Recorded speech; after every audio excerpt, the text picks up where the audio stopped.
In the middle of the forest, a terrified Joe runs for his life as a mysterious figure chases after him. Unfortunately, Joe trips and falls, allowing the creature to catch to him. It turns out to be a vampire, who immediately starts drinking Joe's blood. At that moment the sun comes out and the vampire dies and turns to ash, but Joe also burns his hand, meaning he's now the vampire. He starts moving by staying in the shadows of the trees and eventually finds a log pile, so it takes its blanket and covers himself to then run into a shed nearby for protection. There he throws up as the transformation reaches its end. Meanwhile, Stan wakes up in his lovely home and has breakfast with his parents. Suddenly a glass falls and his mother appears incredibly sick and the house in shambles. Then his father grabs a gun and self-deletes in front of his son. At that moment Stan wakes up, revealing his actual house isn't in a good state. His parents are dead, so he lives with his grandfather Ellis, a former soldier that always yells at him and expects to be called sir at all hours. If Stan even tries to ignore him, Ellis pushes him against the wall to threaten him as he complains about youth today. As Stan leaves for school, it's shown that the shed belongs to Ellis' home. Stan is riding his bicycle when the gang that harasses him at school passes by, driving like maniacs to try to make him fall. Stan manages to dodge him, but the distraction causes him to crash against a police truck. Sheriff Dorney is very understanding, but the deputy is furious and reminds him he's turning 18 soon. This means there won't be any more juvie or second chances. He'll finally be able to arrest Stan for good. At the school, Stan's best friend Dama hears the gang talking badly about him and he insults them. This causes Marble, Pit, and Ozzy to get angry and soon they're pushing each other in the corridor. Roxy and Stan immediately come to his defense and Stan almost starts a fight, which is interrupted by a teacher who sends them to their classrooms. After class, Dama says that he's tired of this and one day he'll finally snap and kill the gang. He also complains about Roxy, who used to be part of their friend group but nowadays she prefers to hang out with the popular kids.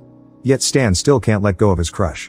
Later at home, Stan hides in the attic to look at pictures of his parents while listening to emo music and playing with his knife. After cutting to forget, he throws the knife perfectly at a target. Then Ellis orders him to mow the lawn. When he goes outside, the dog starts barking at the shed, but Stan doesn't understand it's a warning and enters the shed anyway. As he looks for the lawn mower, he finds some teeth on the table. At that moment Joe comes out of hiding and tries to attack him, causing Stan to accidentally open the window. The burning sunlight keeps Joe back and Stan rushes out of the shed to get the dog, thinking he just saw a crackhead. Stan yells at Joe to come out and when he doesn't, he sends the dog after him. As soon as it goes inside, the dog cries and violent sounds can be heard before its head is thrown out of the shed. A terrified Stan runs into the house to grab a knife and Ellis comes to scold him, so Stan tells him about the dog and the intruder. Ellis calls for the dog to confirm it and goes out to confront the bad guy, not listening to Stan when he says they should call the cops. The old man is devastated to see his dog dead and gives his cane to Stan before entering the shed with a wood stick, ready to kill. After some minutes of silence, Ellis announces that the place is empty except for the dog's body, only to then start screaming. The violence noises can be heard again and once they end, Ellis bursts through the door in a bad state. Stan tries to help him, but Joe drags Ellis back into the shed and closes the door to finish killing him. Freaking out, Stan uses the dog chain to lock the door as his grandfather's blood leaks under the wood. Then he runs back to the house and drinks Ellis beer, which usually he isn't allowed to do. He considers calling the police, but he's already on probation and thinks they'll blame him for this, so instead he drops the phone and starts working on properly sealing up the cabin so Joe can't escape and hurt others. That night, someone tries to open Stan's bedroom door. Thinking it may be Ellis, Stan leaves his room but finds nothing on the corridor. The power isn't working and he hears Ellis whispering his name. He goes to check his grandfather's room and is startled by Ellis yelling his name behind him, but there's nobody around again. Now the whispers come from downstairs, so Ellis follows them until he finds the shed glowing and the voice turning deeper. He gets ready to open the shed and the voice yells that Stan wanted him dead before the boy wakes up in his room. The next day at school, Roxy tries to talk to Stan, only to be interrupted by Marble, who asks for help with his homework later. Roxy knows that Stan judges her from dating Marble considering his behavior, but she admits she's only doing it to survive the last year without being harassed. However, Stan thinks these decisions don't end with high school and will follow her all her life. Then he tries to confess what happened to Ellis, but they're interrupted by Dama, which annoys Stan, so he leaves alone. As Dama leaves the school, the gang starts insulting him again and Dama gives them double fingers. Furious, the trio starts chasing him through the woods. At home, Stan notices the shed door shaking and grabs a bat before moving closer. Suddenly Joe makes a hole in the door and grabs Stan by the neck, allowing him to see his monstrous face. The sun soon starts burning Joe's hands, so it's easy for Stan to free himself and Joe goes back into hiding. At that moment Dama arrives bleeding and yells at Stan for leaving him alone. Stan interrupts him to explain Ellis and his dog are dead and that there's a monster in the shed. Dama doesn't believe him and Stan agrees to show him, but first he grabs some things to block the door hole. Suddenly Dama starts hearing his name and when he comes closer, Joe appears at the door. Stan immediately rushes to cover the hole and Dama helps him nail it down. Afterward, Dama gets excited because he thinks they can use the monster to kill the gang, but Stan thinks that's taking it too far and forbids him from committing any murders. That night, Stan goes to bed with a knife and watches an old vampire movie to learn their weaknesses. There's burning them with sunlight, destroying their black hearts, and decapitation. Suddenly a woman comes out from a naughty poster on the wall and sits on Stan to do the dirty with him, but she suddenly transforms in an ugly vampire and bites him, only for Stan to wake up. As he looks for his shoes, he looks under the bed and finds the vampire again, but this is a nightmare as well. Annoyed, he tears the poster off the wall. Then he climbs on top of the shed and starts drilling holes in the roof so the sunlight can hurt Joe, but there's still enough shadows for him to hide. Afterward, Sheriff Dorney comes to see Stan to ask about Ellis, and Stan says he is out, which Dorney finds strange because his car is still at the entrance. Stan swears he doesn't know where Ellis is and blames it on the old man's drinking binges. Dorney explains the family living up the road had all their rabbits killed, so the husband went looking for the culprit, but he never came back. When she shows him a picture of the guy, Stan recognizes Joe yet says he's never seen him.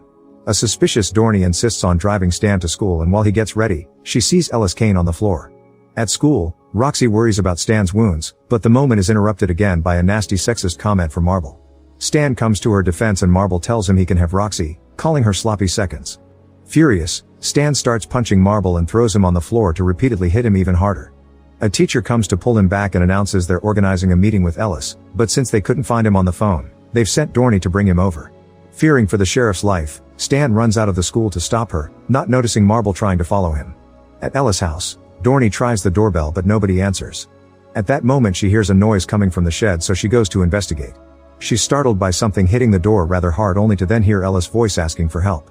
She shoots the lock, but before she can open it, Stan shows up. Dorney points her gun at him and he tries to tell her it's Joe in the shed, not Ellis, but she doesn't believe him. Then she opens the door to save Ellis, only to be jumped on by Joe. He bites her neck and raises her arm to waste her bullets in the air, then he rips her arm off before dragging her into the shed to feed on her. To make matters worse, Marble suddenly shows up and starts beating Stan up. After a few punches and kicks, he takes out his brass knuckles to finish the job, but he freezes when he hears a shot. It's Dama, who shoots Dorney's gun again to make Marble surrender. Stan tries calming him down, but Dama freaks out and threatens to hurt him too if he interferes. Then he starts insulting Marble, forcing him to admit he's a chicken before sending him to the shed. Stan's warnings are ignored once again, and at first Marble moves normally, but he starts getting scared when he sees Dorney's arm on the ground. Marble starts apologizing, taking the blame for every incident at school, yet Dama tells him to go into the shed anyway. Soon they hear the noises of Marble being mauled to death. Furious, Stan starts fighting Dama for the gun as he yells at him. However, a scream from Marble distracts Stan and Dama hits him with the gun, knocking him out. Moments later, Roxy wakes Stan up. Stan is nowhere to be seen and the shed door is open. Roxy says she didn't see anyone around and starts freaking out when she sees the arm on the ground. Then Stan enters the shed to investigate and finds Marble's brass knuckles on the floor. In the shadows at the back, he sees Marble standing, but his dead body falls and reveals that Dama is now a vampire. Dama explains Joe is gone for now, but he'll be back later to end Stan. He starts monologuing as he comes closer, not minding when small rays of light burn his body. At that moment Roxy sees him and screams, so Dama uses the distraction to try to attack Stan, who immediately stabs him with a stick and puts his arm under the sun to then push him away. Afterward Stan closes the shed and hugs Roxy, only to be startled by Dama bursting out. He tries apologizing as the sun burns him to death, and Stan runs to cover him with a sheet, but it's too late. Then Stan tells Roxy everything and they start getting reading for the night. They put Stan's body in the shed and get in the house, seal up every window and door, and start a fire in the fireplace. They also make stakes out of a bunch of sticks and gather as many knives as they can find. Stan can't help blaming himself for the whole deal, but Roxy promises it's not his fault and they share a kiss. When night falls, it's revealed Joe hid under dirt in the forest and now he's coming out. At the house, Pitt and Ozzy knock on the door demanding to know where Marble is. Roxy and Stan try to tell them to go away. Ozzy gets nervous when a figure appears in the shadow and tries to warn Pitt, who keeps on arguing. Suddenly an arm reaches out and drags Ozzy onto the roof to feed him, letting his blood pour out. Pitt finally catches on and the couple has no choice but to let him in. At that moment, Joe destroys the power box. Stan thinks they should be safe there because they've sealed all the doors, only to realize they didn't do the attic. They start hearing noises upstairs, so they go to investigate, splitting the group so each can check a different room at the same time. Stan finds no intruder, but he does find Ellis' gun. Roxy is nervous as she checks under Stan's bed, but she doesn't find anything either. Meanwhile, Pitt finds an open window and rushes to close it, not noticing the broken glass on the floor. When he turns around, a vampirized Ozzy growls at him. At that moment Roxy is attacked and taken to the attic. Stan runs to help her, only to find his way blocked by Ozzy and Pitt, who is also a vampire now. A scared Stan rushes into a room and locks the door with a chair to look for bullets while Pitt destroys the door with an axe.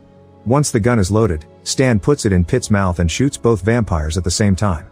In the attic, Roxy is about to be beaten by Joe, but Stan interrupts him. He opens fire and the first bullet hurts Joe's arm, however he can't shoot again because Joe is fast and takes the gun away from him. Next Stan lands the axe on Joe's shoulder, only to be kicked off. Joe removes the axe and jumps on Stan to start choking him, however Roxy grabs the gun and shoots him as Stan is dropped to the ground. The shot only wounds Joe's face and now the gun is out of bullets. Joe intends to attack Roxy but at that moment Stan yells at him and throws the knife he left earlier, however Joe dodges it and the knife lands on Rosie's shoulder instead. Next Joe tries to choke Stan again and now Roxy gains access to the axe, which she uses to decapitate Joe in one swift movement. Now it's all over, the couple puts all the bodies in the shed and starts a fire. They wake up in the morning inside the car and they realize they didn't lock the trunk, where something is moving to open it.